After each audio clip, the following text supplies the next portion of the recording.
സാരിഗപപ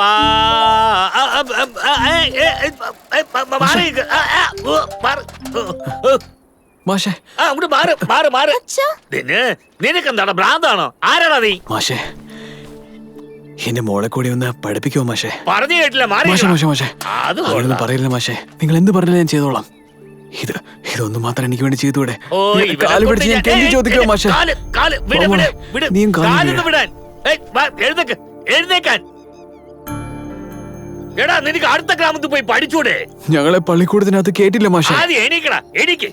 പറയുന്ന കേട്ടില്ലേ? എണീക്ക്. ഒന്നും സംഭവിച്ചില്ലല്ലോ. യജമാൻ ഇതറിഞ്ഞ എന്നെ വെറുതെ വിടില്ല. നീയും എന്നെ വിടുന്ന പോലെ ഇല്ല. നിനക്ക് എന്താടാ ജോലി? മാഷെ ഞാനാ കാടിനടുത്ത് ആടിനെ മേയ്ക്കുന്നവനാ. അതെയോ? അവിടൊക്കെ കാട്ടുതേന് നന്നായിരിക്കുന്നു പറയുന്നു. ശരീരത്തിന് നല്ലതാ. യജമാന്റെ മക്കള് പള്ളിക്കൂടത്തുനിന്ന് സംസാരിക്കുമ്പോ കേട്ടതാ. ആ തേന് എനിക്ക് വേണ്ടി കുറച്ച് കൊണ്ടുവരോ? പറയടാ. കൊണ്ടുവന്നോളാം മാഷെ. പക്ഷെ എന്റെ മോളുടെ പഠിത്തോ?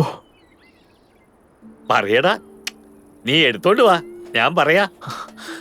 സാരിഗരി ഞാൻ തേൻ കൊണ്ടുവന്നോളാം.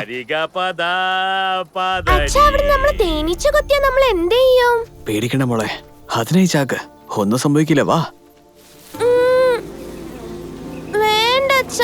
അവിടെ പോയി നിന്നോ, ഞാൻ പോയി തേൻ എടുത്തോണ്ട് വരാം.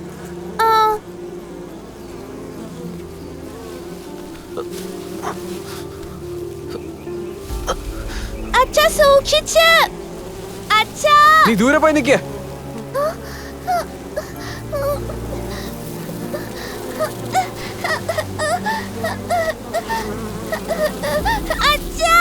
മോളെ മോളെ മോളെ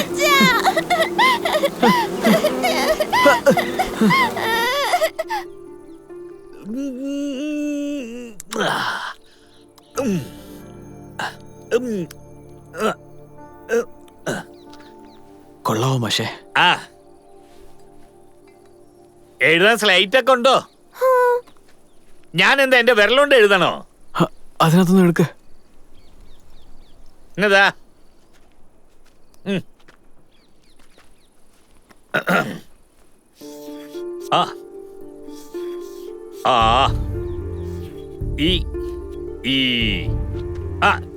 അവിടെ പിടി.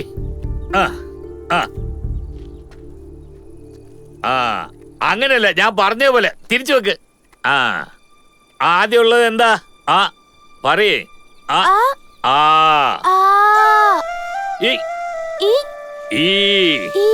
ചോദിക്കുന്ന കേട്ടില്ലേ മോളെ? കൊടുക്ക്. നിനക്കെന്തറിയടാ? മിണ്ടാരിയടാ. അങ്ങനെയല്ല, ഇത് നീ എന്താ ചെയ്യുന്നത്?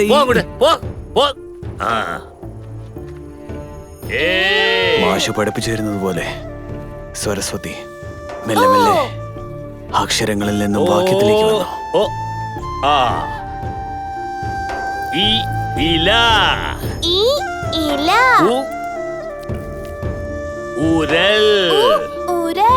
പുഷ്പലത എന്റെ രണ്ടാമത്തെ ഭാര്യ. അവൾ എന്റെ ആദ്യത്തെ ഭാര്യനും വേർപെടുത്തി. ദിവസം എന്നോട് വഴക്കിട്ടല്ലെങ്കിൽ അവക്ക് ഉറക്കം വരൂല. നീ എനിക്കൊരു പണി ചെയ്യൂ. ആ മലയുടെ മുകളിൽ ഒരു അത്ഭുത മരം ഉണ്ടല്ലോ, അവിടെ ആ മരത്തിൽ ഒരു അത്ഭുത പൂ പൂക്കൂ അത്രേ. അത്ഭുത പുഷ്പം? അത് തന്നെ. ആ പൂ നീ എനിക്ക് വേണ്ടി കൊണ്ടുവന്ന ഞാൻ അതെന്റെ രണ്ടാമത്തെ ഭാര്യക്ക് കൊടുക്കും. എന്നിട്ട് അവളുടെ മനസ്സ് മാറ്റി ഞാൻ അവളെ വീട്ടിലേക്ക് വിളിച്ചോണ്ട് വരും. എന്തേ, പറിച്ചോണ്ട് വരോ? അല്ലെങ്കിൽ പൊന്നുംകുടം പുഷ്പലതേ. അച്ഛാ, ആ മല കാണാൻ ആകാശത്തിലുള്ളത് പോലെയുണ്ട്. വേണ്ട അച്ഛാ, ഞാൻ പറയുന്നത് കേക്ക്. ഒന്നും സംഭവിക്കില്ല. നീ ഇവിടെ തന്നെ നിന്നോ, ഞാൻ വേഗം പോയിട്ട് വരാം. ഇവിടെ തന്നെ നിൽക്കണേ. അച്ഛാ സൂക്ഷിച്ച്.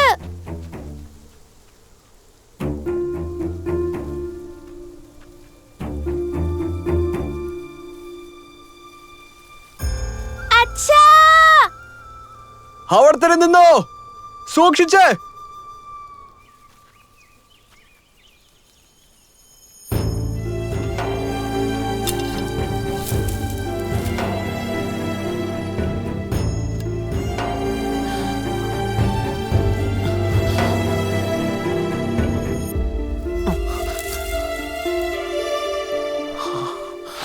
അച്ഛാ,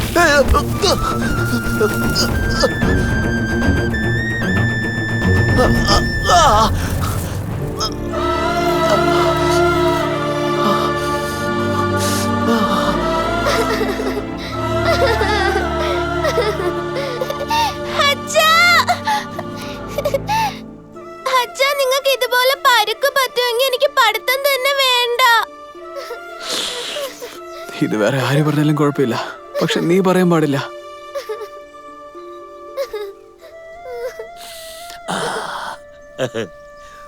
പുഷ്പലത, പുഷ്പലതേ, എന്റെ പുഷ്പലതേ, ഇതാ വന്നു. താമര, താമര, താമര, താമര.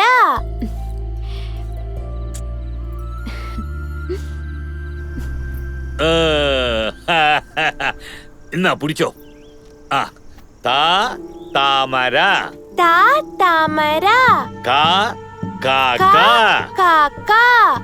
അമ്മേ അമ്മേ അമ്മേ, നമ്മുടെ അമ്പിളി അമ്മാവൻ നിന്റെ മോള് നന്നായി പഠിക്കുന്നുണ്ടടാ. നിങ്ങൾ കാരണം മാഷേ. ഇനിയും കുറച്ച് അക്ഷരങ്ങളൊക്കെ പഠിക്കാനുണ്ട്. എന്ത് ചെയ്യണം മാഷേ? എനിക്കൊരു കാര്യം മനസ്സിലായടാ, ഇവന്റെ വിദ്യാഭ്യാസത്തിന് വേണ്ടി നീ എന്ത് വേണമെങ്കിലും ചെയ്യൂന്ന്. ഇപ്പൊ എനിക്ക് ഈ പ്രധാനപ്പെട്ട ഒന്ന് ആവശ്യമുണ്ടടാ. മാഷേ, യജമാനന്റെ വീട്ടിൽ പോയപ്പോ അവിടെ ഒരു ഗണപതിയുടെ വിഗ്രഹം കണ്ടടാ, നല്ല തിളക്കമുള്ള ഒന്ന്. അതുകൊണ്ടാണ് ആ യജമാനന് ഐശ്വര്യവും പേരും പ്രശസ്തിയും ഒക്കെ. പക്ഷെ ഇപ്പോ നീ ആ വിഗ്രഹം അവിടുന്ന് എടുത്തോണ്ട് വന്ന് എനിക്ക് തന്നാൽ മാഷേ, അത് മോഷ്ടിച്ചതുപോലെ ആവത്തില്ലേ? അതെയോ? നിന്റെ മോള് 4 അക്ഷരേ പഠിച്ചിട്ടുള്ളടാ. എല്ലാം പഠിച്ച പോലെയാണല്ലോ ഭാവം. ഇനിയും ഉണ്ടടാ അക്ഷരങ്ങളും പദ്യവും വ്യാകരണവും. ഇതൊക്കെ ഇല്ലേ? പഠിക്കാൻ ഒരുപാടുണ്ടടാ. മതിയടാ, പറ്റില്ല പറ്റില്ല, എനിക്ക് വേണ്ട വേണ്ട, നീ പോടാ അവിടുന്ന്.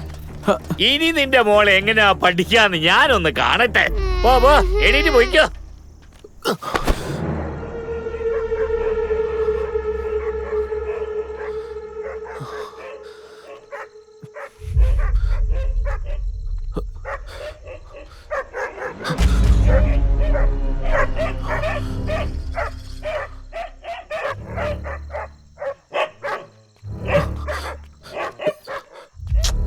ഉറങ്ങാനും സമ്മതിക്കില്ല.